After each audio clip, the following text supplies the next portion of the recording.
Hello, I'm Professor Fred Long. I'd like to welcome you to Greek Matters.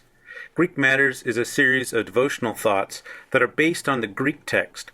And so we'll look at the Greek text and compare it with some English translations and consider the meaning and significance of the underlying Greek. Greek does matter. Right now we're going to be looking at the Golden Rule. This is Matthew 7:12, and it occurs near the end of the Sermon on the Mount. I remember once talking to a person on the phone. He happened to call me wondering if I was a relative of his, and we struck up a conversation. And in the course of that conversation, he said, you sound like a pretty good guy. And I said, well, the Lord has made me a good person. And at that, he was prompted and said, oh, you're not one of those religious types, are you? And so we kept on talking, and in the course of that, he began to justify himself. And he said, well, I follow the Golden Rule. And in my heart, I thought, I wonder what he means by the Golden Rule. And he said, I asked him, and he said, the Golden Rule is do unto others as they do unto you. And so I said, well, wait a minute, that's not what it really says. So the Golden Rule may be misunderstood by people, and so we need to look at it very carefully. It is that important. It really represents kind of a culmination of Jesus' teaching in the Sermon on the Mount. And the reason I say that is because of the statement that occurs in it at the end. Jesus says, "For this is the law and the prophets." Now this harkens back to the start of the sermon, where Jesus says, don't think that I've come to abolish the law and the prophets. I did not come to abolish, but to fulfill them. So that's how important this verse is that it links back to a previous, really a purpose statement of Jesus about the law and his fulfillment of the law and the prophets. So let's look more closely at the Greek text. Now, what I have displayed here is my Logos Bible software, and I have a color coding that you may get used to seeing if you watch more of these Greek matter devotionals. The green are conjunctions and particles. The orange are pronouns. The red are non-indicative mood verbs, and if this doesn't make sense to you, that's fine, I'll explain it. And the blue are adverbs. Now, one of the nice things I like about this particular software, and there's many other good Bible softwares out there, is that I can turn on something called sympathetic highlighting.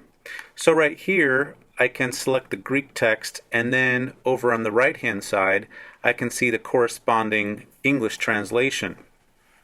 Now, Greek doesn't always come over into English one for one. However, there are things in the Greek text that should come over, and they should be pretty evident. Now, one thing right away that I want to point to in this text is that there's a stress on everything. Now, in the English, we just get everything said once, in everything. In the Greek, panta. But Greek also uses another word for everything that stresses quantity.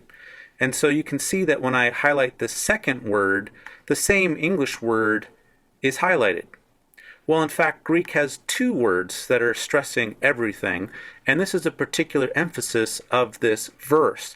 Everything. In everything. Now, that's hard to translate when you have two words that are pointing towards the same reality. This is a special type of pronoun. It's called a correlative pronoun of quantity. And another pronoun could have been used, a simple relative pronoun, but this pronoun has been chosen because it stresses quantity. Now, another set of words I want to point out to you are these words right here in the middle, the outos. Outos is an adverb of manner, and here it's helping contribute towards a comparison. So however much you want that people treat you, and this is how I would translate this part of it, however much you want that people would be treating you, thus you treat them. Well, what's interesting here is that this word has no translation, and umis is not translated. So ke and umis, you can see when I highlight them, are not translated. Well, the umis is a pronoun which means you, and it's emphasizing the subject of the sentence here. The verb already means you do or you treat, and so it's a command form. And it's an important command form because it's a present tense imperative form, which means it's stressing ongoing action. This is something that you're repeatedly supposed to do. But the underlying Greek text is stressing even more the subject. You yourselves do. You yourselves be doing. And this is what's emphasized in the Greek text. Now this ke could be and should be translated as also. You also do to others. And so there's a correspondence here, a comparison and a stress that just as you or we are wanting that people do to us, we also, thus in a like manner, should be doing to them. And so these words, I think, can be translated and should be translated and really put the onus on us. And there's supposed to be a correspondence between what we would want that people do to us and what also we do. So what we want and what we do. And this verb for doing or treating is also in the present tense with imperfective aspect and is stressing ongoing action. So Jesus here is stressing quantity, however much, everything, and then also responsibility and agency and comparison between what we want that others would be doing for us and then what we ought to be doing for them. And this is a very important statement, particularly because of its location and because, Jesus came to fulfill the law and the prophets, and right at this moment, he specifies that doing the golden rule, is in fact fulfilling the law and the prophets. This is the law and the prophets, he says.